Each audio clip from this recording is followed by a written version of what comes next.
We learned a few tidbits about Prey recently in my video not too long ago, how we discussed it's not going to be connected to the first game, how it's a reimagining, yada yada yada, and now we have some more details thanks to some comments from the Arkane creative director Raphael Colantuono. Now, if you played the original Prey, you'll probably remember that it was fairly linear, but it seems that that's not going to be the case as much with this particular title. And Raphael said, quote, "The space station can be explored in a continuous way. This is not mission to mission to mission. Everything is continuous. You can always come back to where you were before. The context may have changed, and you can also visit it outside in 0G and go from different airlocks to different airlocks and find shortcuts." And what's really interesting, it seems that the creatures on the ship, whatever they are going to have some mimicry abilities, as there's a type of creature in the game that can mimic a desk chair and obviously hide in the environment, and perhaps, you think, oh, it's just a chair, there's nothing to that, and then you turn around and all of a sudden, it's not a chair. Which is a really interesting concept.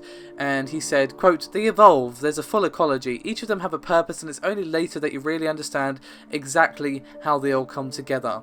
One thing about them though is that they have some really interesting powers and you can learn them." I have to say, this all sounds really interesting because, you're stuck on a ship. It's going to be a sort of fairly limited environment, and it is going to be linear in the sense of, look, you're going to have hallways and, meeting rooms and relaxation rooms and whatever else you're going to have on the ship, and obviously it's going to be a fairly sort of limited space as to what you can explore. So the fact that you can kind of open up other airlocks, go out into 0G, come around another way, perhaps access, perhaps a door's busted or something like that and you can't get in, so you literally have to go outside of the ship, come round from the other side and open the door that opens out into space on the other side of the ship or something like that. Actually sounds like you've got quite a bit of room for exploration. Perhaps it's going to be sort of Metroidvania aspects even, where, hey, you can only come to this bit after you've got the crowbar or whatever, the space crowbar, I don't know, and, you can open the door that's jammed shut or whatever. Not that you want to crowbar open a door that opens into space, but you get my point.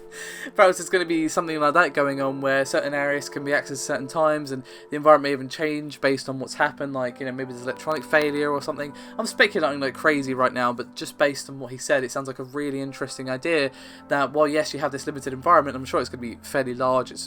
Obviously I don't know, but I would imagine it's going to be a fairly large play space. It's still going to be a ship. So the fact that there's all these different routes in a way is really interesting, and I'm definitely getting excited for Prey and looking forward to getting some more information. As always though guys, thank you very much for watching, and I'd love to hear your thoughts on this. What do you think of the new Prey? You interested with me? Thanks very much for watching regardless, and I'll see you next time.